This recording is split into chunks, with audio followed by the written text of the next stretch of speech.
Welcome to Enjoyable Realism, bringing the wonders of life into game design. This presentation will bring attention to combat in life from a survival perspective. As such, it will not include man-made tools or attire that can provide benefits to such an encounter. The focus is purely on the maneuvers of two opposing creatures, where only one can be victorious. The design delve will translate those maneuvers into engaging interactions between two or more entities. This all to provide a combat as seen in the wild while maintaining a sense of enjoyability and simplicity.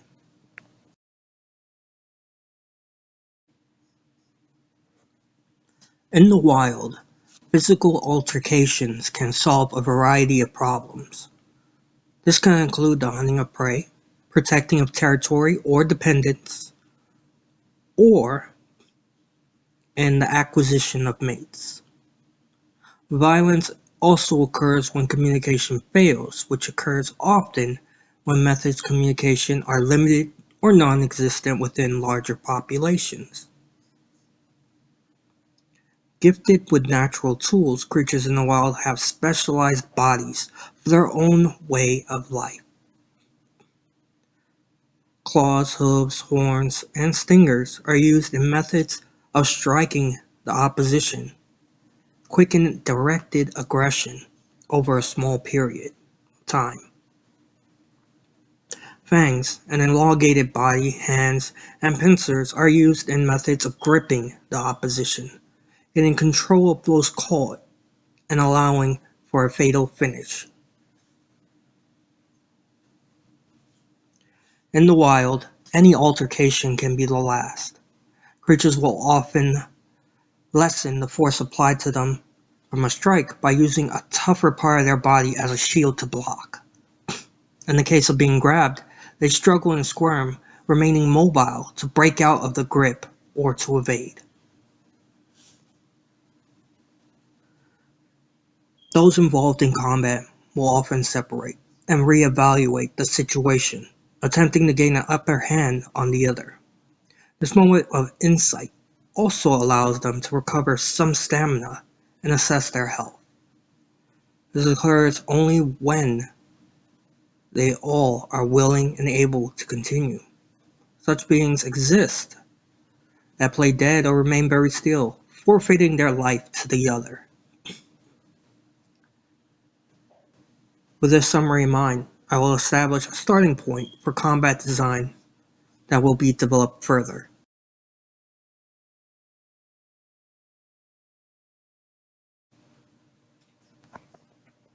I'll begin with setting up the basics. Two creatures have decided to fight and are within reach of each other. The only option available to them is the choice of maneuver they will perform. The first one to choose is the acting creature, while the other becomes the reacting creature. The choices available to the creatures are offensive, defensive, and conceding maneuvers. Once the choice is made, the creatures are locked into that choice until completed. Reacting creatures have a limited time to choose a maneuver after the acting creature has chosen. If they fail to choose a maneuver within that period, they are forced into a conceding maneuver. This choice is important, as it will take control away from the creatures temporarily as the maneuvers are performed. They are completely locked in and at the mercy of the interaction, no matter their choice. The interaction result is determined based on the choices made, compared against one another.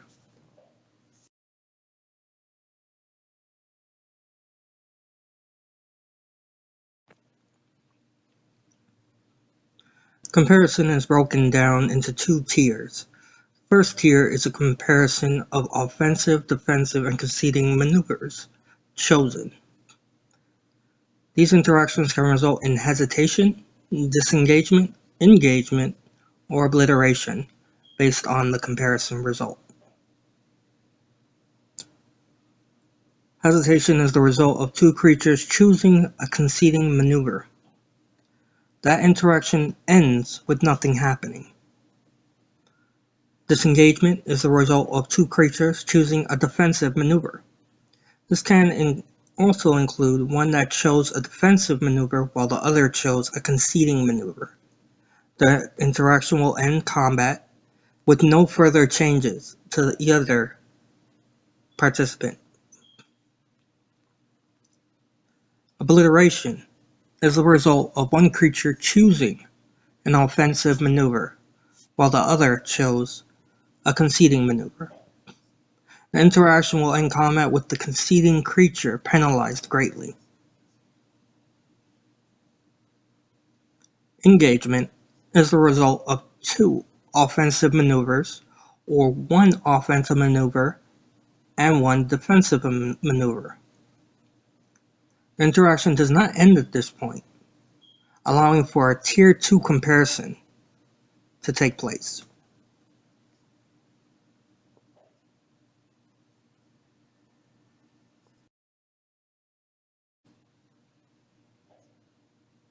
Engagement means the interaction can lead to more varied results based on the choice of subtype. A Tier 2 comparison considers those subtypes. Strike and grasp are subtypes of the offensive maneuver. Block and evade are subtypes of the defensive maneuver.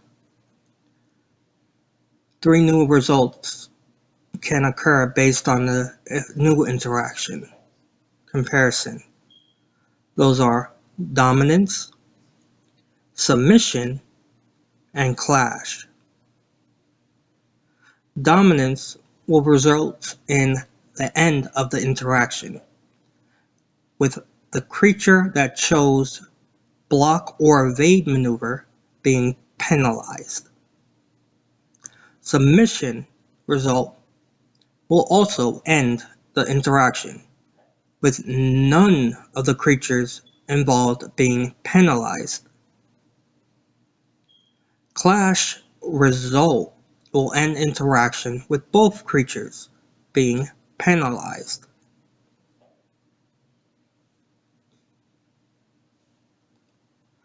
Dominance will occur if strike maneuver is compared against evade maneuver, or if grasp maneuver is compared against block maneuver. Submission will occur if block maneuver is compared against strike maneuver, or if evade maneuver is compared against grasp maneuver.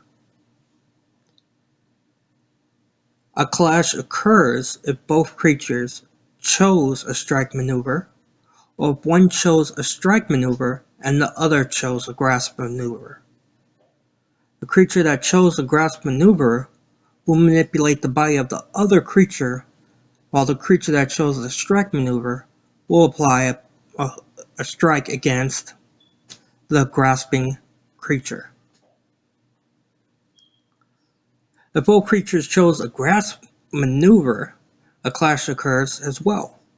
However, both creatures will be moved about based on the actual grasp maneuver each chose. In some cases, they can end up rolling into a ball, depending on the amount of force used for that grasp.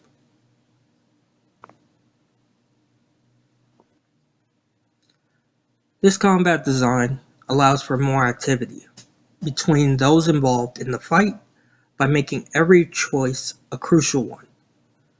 This can act as a basis for developing in-the-moment combat situations with varied outcomes. But this is not free of criticism. And with that, what are your thoughts? Would you prefer this design used on a wider scale, or would you be against the use altogether?